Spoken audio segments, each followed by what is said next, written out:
रहीमिया खान में जुल्म की इंतहा, शौहर का बीवी पर तशद्दुद और बीवी कायनात को जिस्म फरोशी के कारोबार में डालने पर मजबूर कर रहा है। मजीद देखते हैं मुनीर अहमद की इस रिपोर्ट में। रहीमिया खान में जुल्म की इंतहा, मियां अपनी बीवी से जबरदस्ती जिस्म फरोशी करवाने लगा। तफसीलात के मुताबिक रहीमिया खान बस्ती अमानत अली की रिहायशी कायनात बीबी ने मीडिया से बात करते हुए कहा, मैं बस्ती अमानत अली की रहना नहीं, मेरे साथ मेरा बंदा जुल्म करता है, मैंने मारता है, मैंने कहता है कि बुरा काम कर, जिसम फरोशी का धंधा कर। जो मैं जिसम फरोशी का धंधा नहीं करती, फिर मेरे को बच्चे खो के लै गया। मैंने सुबह फोन करके ब्लैकमेल कर रहा है, तेरे बच्चे असी कतल कर देंगे, नुमान दे तू इल्ज़ाम दे, नुमान ना दे मुंडे ते इल्ज़ाम दे, तू उन्हें कह के मेरे नाल जनाहकारी करता है। जो मैं गल की कि मेरे नाल कोई जनाहकारी नहीं करता है, तो मैनू फोन कर करके धमकियां दवा रहे। फिर मैं थाने सी डिवीज़न वाले ने थाने सी डिवीज़न वाले ने मैनू बुलाया, उन्होंने कहा बीबी तेरे नाँ ते दरखास्त आई है। मैं गई हाँ थाने, मैं कहा हाँ जी। जो उन्होंने मुंशी ने मैनू कोई गल नहीं सुनी, मेरी मुंशी ने थानेदार को गई हाँ,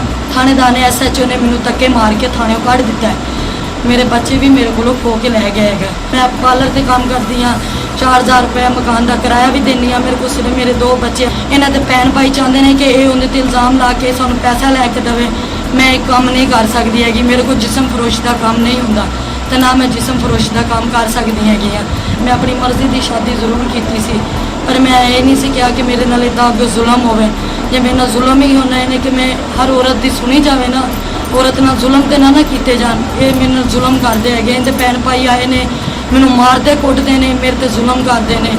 मेरे को जुल्म नहीं बर्दाश्त होता। मैंने थाने सी डिवीज़न तो जोड़े उन्होंने दरखास्त दी थी, थानेदार खुद नाल रल के SHO खुद फोन करके मैंने ब्लैकमेलियां कर रहे हैं। ये खुद मैंने फोन कर करके ब्लैकमेल कि असीं तेनों कतल कर देवांगे, असीं तेनों ये कर देंगे कि तू उहदे ते इल्ज़ाम दे। तो जो मैं इंसाफ वास्ते गई हाँ कि वह मुंडा बेइंसाफ है, तो मैनू धक्के मार के तो थाने काट दिता गया वा। थाने सी डिवीज़न वाले मुझे फ़ोन करके कह रहे हैं कि बीबी तुम्हारे खिलाफ दरखास्त हुई है, तुम्हारे साथ ऐसा हो जाएगा, तुम ऐसे हो जाओगी। DPO रहीमिया खान IG पंजाब वज़ीर आला पंजाब, मैनू इंसाफ लैके दिता जाए। कैमरामैन अदनान नज़ीर के साथ मुनीर अहमद, राज न्यूज़, रहीमिया खान।